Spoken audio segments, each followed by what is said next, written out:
Maigad. Gur Maigad Lascahirach and Tom As a Veg Conscience Shaw and you. I'm standing here as a very proud member of Manona Heron, a descendant of our ancient warriors and modern rebels, from Queen Maeve, who battled the mountains above my home to secure ownership of the Barrenbullacooley, to Grania Whale, the prior queen who proved her might on sea and a formidable force in politics, to the more recent day heroes of my party, Fianna Fáil, one of our founders, Constance Markievicz. When I first learned of this woman and the other women of the early 1900s that fearlessly fought to create a free, independent country, I couldn't believe there were such creatures who, amidst all the inequity, believed in something so fiercely that they went against the grain to create a new republic where equality of opportunity and equal rights were promised. For a wee girl from about 7 years of age who dreamt one day being a member of one of these houses, Constance had me at hello. One of the first female cabinet ministers and the first woman in the world to be appointed Minister for Labour in 1919. She was elected to the Dáil to sit as a Fianna Fáil TD, and when she passed away, she was a member, an office holder and a representative of Fianna Fáil. It makes me so immensely proud that in some way we all carry on her legacy. But women were erased from history. Their involvement in our fight for the Republic ignored. They were put back to the home to give birth, to become caregivers, just let the men carry on with the work that they believed they were destined to do. Ireland in many ways has been no country for women. The state and church actions, we've proven this over and over again.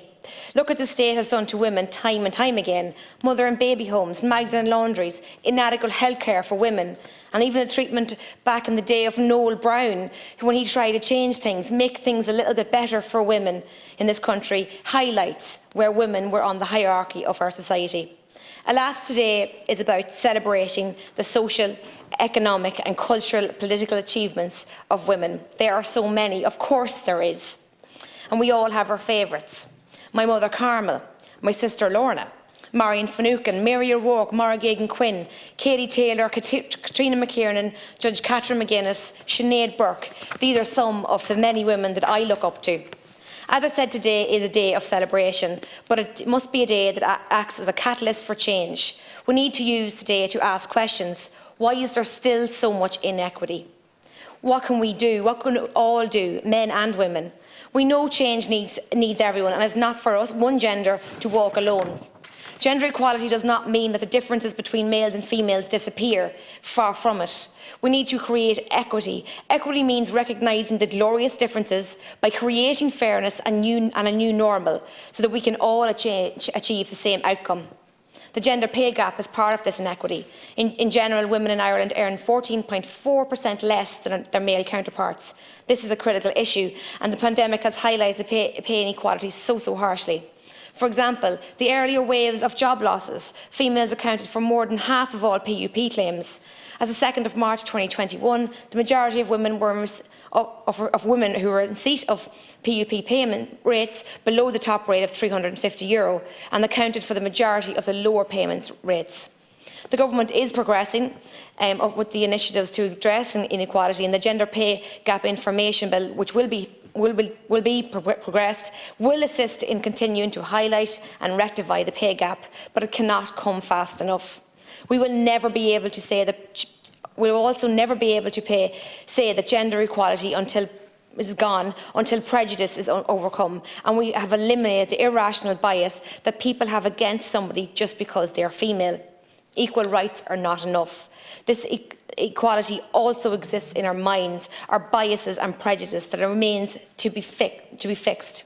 We must tackle this unconscious bias. For example, when I was running for the council in 2019, I can't count how many times I was asked, who is going to look after your children?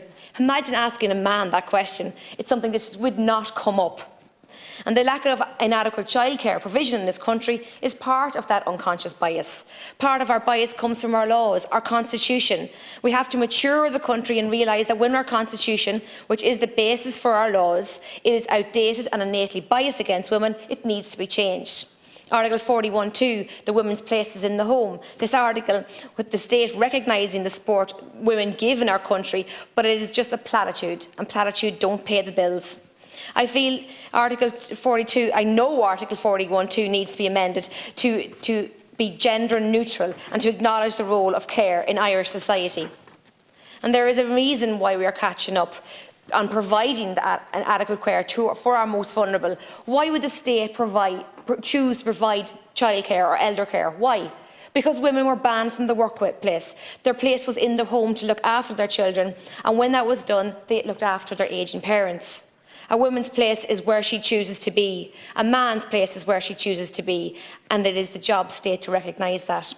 The Constitution is an important document, and I believe that the Constitution should be respected and protected, but it needs to protect all of us. However, this brings me to the value of our care economy. Millions is provided to the state every year by men and women. However, there is a real inconsistency. Care is mostly done by women. That makes possible much of the paid work that drives our market economy. Care work is also essential for advancing human capabilities, yet it tends to be unpaid. It is undervalued and often taken for granted. We must be radical, we must be ambitious, and we must be willing to change. We need to establish a working group to fully examine the value of care in our economy. It must highlight the critical contribution care workers make and help to ensure policies to recognise it. At the same time, the division of paid and unpaid work is strongly gendered. We all know the supports for caring are low, and combining paid work and caring is so difficult, and I can definitely attest to that. There is so much I wish to say today, and I simply do not have time. Gender-based violence and domestic violence and online abuse, whether it be virtual or real, needs to be addressed urgently. But today I choose to challenge. Challenge those who step in our way. Challenge those who do not put value in diversity and difference. Challenge us all not to leave any woman behind, not to make it an equality of privilege. We need to hear more of the female voices, their stories. We need to be empowered by what women have done before us and what they have achieved in much, much harder times. It means to me, a credible amount to me, to stand here as a daughter of Carmel O'Reilly, a granddaughter of Bridget O'Neill, and a granddaughter of Mary Rose McCann, who worked the land, created life, shaped the world and created a legacy today. And I thank them, and I thank the woman that made all this possible. Sha Lána Namo, Éiri Suas, agus Bet Lodger, Carmichael.